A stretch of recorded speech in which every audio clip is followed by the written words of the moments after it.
Today's chapter, chapter 38, is called The Birth of the Church. For those who like to think of the Bible as a great drama, unfolding the story of what God has done to save us from the consequences of persistently making wrong choices and trying to run the world in our own way instead of God's way, we're now at the beginning of the third act. After the prologue in the early chapters of Genesis, which sketched with stark realism the plight in which men have always found themselves when left to their own devices, governed by the law of the jungle and the policy of every man for himself, came Act 1, occupying the rest of the Old Testament. This described God's choice of a particular community, Israel, beginning with Abraham. Through its experiences and the guidance it was given by the inspired leadership of men who were prepared to listen to the prompting of God, the prophets, poets, and sages, whose message is recorded in the Bible, Israel was to become an example to the rest of the world of what it meant to be a people of God, and to bring others to the knowledge of the truth about God and themselves. Act 1 is the longest of the three acts of the drama, and necessarily so. Life has to be lived and worked out in the storm and turmoil of political and social history. The people of Israel had to learn, and the rest of the world had to learn from Israel's tragic failure to become such a people of God. That even with the best intentions, the downward pull of human pride and self-interest is stronger than all the good counsel which can be given by men with deeper insight than the rest of us into the truth about life. Something had to happen to human nature itself to straighten out the perverse twist which always defeats man's best laid plans and their noblest aspirations. The world had to be shown through Israel's example that the chief obstacle that prevents people from living in the right relationship to God and to one another is basically selfishness, whether it shows itself in ruthless ambition, contempt for weakness, exploitation of others, oppression, dishonesty, greed, or prejudice. Humankind needed a new and visible pattern of goodness, and a new power to remake human nature. Act 2 of the divine drama, the story of the life, death, and resurrection of Jesus, has described the supreme intervention of God in the life of the world, to do for man what man could not do for himself. The claim of the Bible in this central act of the drama is that God came down to our level to lift us up to his own. In Jesus, he not only said the last word on how life should be lived, but through the risen Christ, he gives to all who are prepared to commit themselves to him in loyalty and service the power to defeat the evil in themselves and in the world around them. The message of Act 2 is that the twist in human nature has been straightened out by a new type of man, no longer self-centered but God-centered, and that, through allegiance to Christ and in fellowship with him, the new community of the people of God, the church, is given the supernatural power which is needed to renew the life of the world. This is the theme of Act 3 of the divine drama, which is still far from finished. The beginning of the story is told in the rest of the New Testament, following the Gospels. It presents a picture of very ordinary men and women, obviously far from perfect, setting their hands to the task of transforming society, to bring it more in harmony with the will and purpose of God, starting with themselves. But it's only a beginning. The New Testament takes us no further than the first steps in the recreation of the life of the world by the new Israel, the Christian church. The story of the church in the last 2,000 years, with its astonishing achievements as well as its ghastly failures, is still the tale of the church's infancy, and no one can tell how long it will be before its task is accomplished. So Act 3 is still being played out wherever people, men and women in the power of Christ, try to make our common life reflect more adequately the pattern which Jesus demonstrated to be the will of God for his world. It takes a strong effort of the imagination to relate the setting of the Gospels to the world as we know it today. Apart altogether from the revolutionary changes of the past 50 years, which have ushered into us the age of technology, nuclear energy, electronics, and the investigation of outer space, modern life has for most of us to be lived in cities, where conditions are vastly different from the pastoral settings of the Gospels.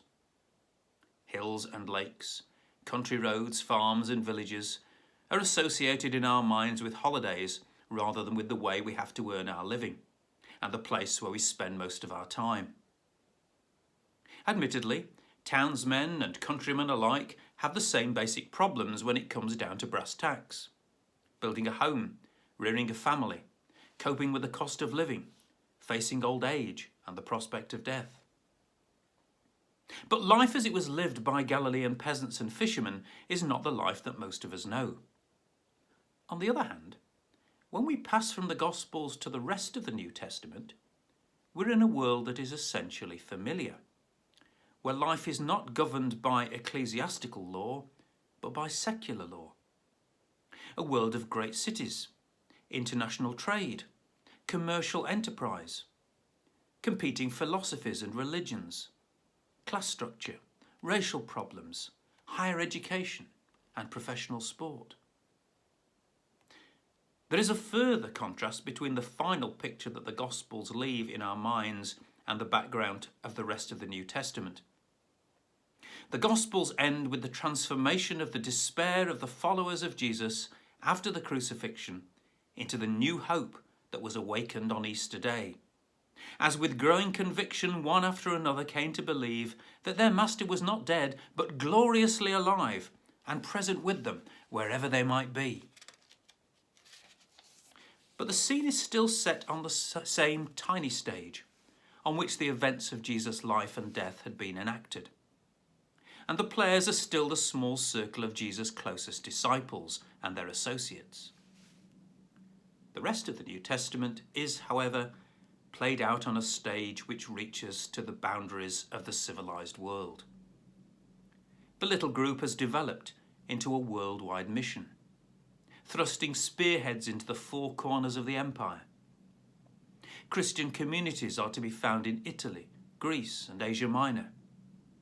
The church is taking shape as an international movement, recruiting its members from all races and social classes, challenging the religions and philosophies of the pagan world, battling against idolatry and superstition, forcing its way against heavy odds into the capital of the empire, Rome itself. The story of how this came about, and of the chief architect of this astonishing development, Paul of Tarsus, a converted Jewish rabbi, is told in the brilliantly graphic narrative called the Acts of the Apostles. This was written by Luke, a companion of Paul on some of his missionary journeys, who combined his own professional skill as a doctor with a quite remarkable gift as a narrator. He wrote the book of Acts as a sequel to his version of the Gospel, to show how the ministry of Jesus was continued by the work of his followers. In it he tells the gripping story of the first 30 years of church history, from about AD 30 to AD 60. Showing how in that short space of time, a faith that was born in Palestine spread like wildfire through the Mediterranean lands. His purpose was to tell how the church began, how much its early success was due to Paul, and to persuade educated pagans that Christianity was no hole-in-the-corner Jewish sect, but a significant world movement worthy of all attention by all thoughtful men. Luke takes up the story at the beginning of the book of Acts, more or less where he left it off at the end of his gospel. He first shows us the disciples of Jesus, now recovered from the shattering blow which the crucifixion had dealt to their faith and loyalty, and finally persuaded that the resurrection meant that what they thought was the end of the venture was in fact only the beginning.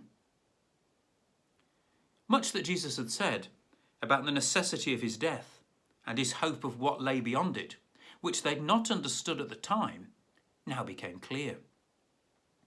It was a period of reflection and of further instruction by the risen Lord, during which the Old Testament scriptures came alive with new meaning. Above all, the disciples came to understand that Jesus had to die in order that they might truly live, that he could now be with each one of them wherever the purpose of God should take them. They saw his life, death, and resurrection as a mighty act of God for the renewal of the life of the world. The powers of evil had done their worst and had nevertheless been defeated by the stronger power of God. The way to the new age of which prophets and psalmists had spoken was now open. God had offered people a fresh start and enabled them through Jesus to come into a right relationship with himself and with each other, with forgiveness for past failure and the promise of his power to help them.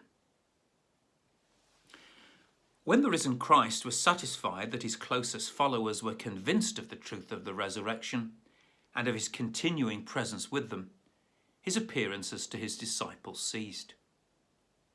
This is pictorially described in the story of his ascension, a few weeks after the resurrection, which is the biblical way of saying that in the minds of the disciples Jesus was now exalted and enthroned as Lord.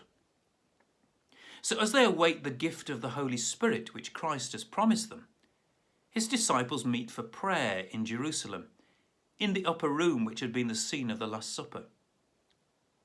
It was during this time of waiting that the little community of Jesus' followers, now numbering over 100, decided at the instigation of Peter to fill the vacant place in the apostolate caused by the death of Judas Iscariot. There are different versions of how the traitor had met his end. Luke said he died of dropsy. Elsewhere we're told that he hanged himself. In either case, his fate would seem to match his treachery. It's clear from the beginning that Peter is the acknowledged leader of the community, and that great importance is attached to the significance of the number of the apostles. There had to be 12 to preserve the continuity with the Old Testament tradition that there were 12 tribes of Israel. For this was the new Israel, deliberately founded by Jesus on the nucleus of 12 disciples, to fulfill the task of evangelizing the world, which the old Israel had failed to do. So a 12th man was chosen from among those who had been with Jesus from the beginning of his ministry, who could testify at first hand to what he had himself seen and heard in Galilee and Jerusalem, and who had himself met the risen Lord. Thus, right from the start, Christianity claimed to be a faith that is grounded in historical events that could be vouched for by those who'd been on the spot. The period of reflection and prayerful expectancy came to an end on the day of Pentecost, or Whit Sunday as we know it, 7 weeks after Easter Day. This was the real birth of the church. Pentecost was even more popular than Passover with Jewish pilgrims from overseas. Crowds flocked to Jerusalem for the occasion. It had originally been a festival to mark the ingathering of the first fruits of the harvest, but it had come to be a commemoration of the giving of the law to Moses on Mount Sinai. It was on this day that the followers of Jesus gathered together, presumably somewhere in the precincts of the temple, and were caught up in a communal religious experience, which they had no doubt was the promised gift of the Holy Spirit. They became ecstatic, like the early prophets in the Old Testament, their inward sense of the powerful presence of God issuing in unintelligible language, as has also happened in religious revivals through the centuries ever since, and is common among the so-called Pentecostal Christian sects today. It was something they could only explain in terms of a rushing wind and fiery flames, ancient symbols of the presence of God, inspiring and cleansing them, and filling them with supernatural power. Those of the bystanders who were sympathetic were equally moved.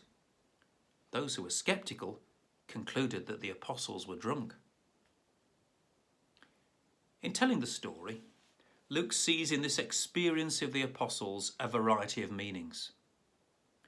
For the Jews, Pentecost signified the giving of the law. For Christians, it signified the replacement of the law by the Spirit. And as for Jews, it also marked the offering of the first fruits of the harvest.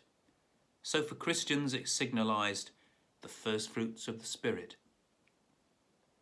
Throughout the story that he tells of the spread of the gospel throughout the world, Luke sees the Spirit of God at work, breaking down the barriers that had divided people from one another. From ancient times, language had been one of these barriers. In the old story of the Tower of Babel, it had been regarded as a punishment for men's pride in trying to make themselves equal with God, that they were no longer able to understand each other, but were kept apart by the differences in their tongues. So Luke sees as the first fruits of the God-given power of the Spirit that men can now begin to understand each other in the common language of Christian love. He pictures the various racial groups who were gathered in Jerusalem for Pentecost as being amazed that they could hear these Galileans speak in their own tongue. By the time Luke came to write his story, the gospel was indeed being preached and understood by people of all these nations. It was not a miracle of language, however, for all those present in Jerusalem could understand Aramaic or Greek, but a pointer to the barrier-breaking power of the Spirit of Christ at work in the world, bringing people of all types and races into one great Christian brotherhood. It was as a sequel to Pentecost that the church began its mission. The time for reflection was over. The time for action had come.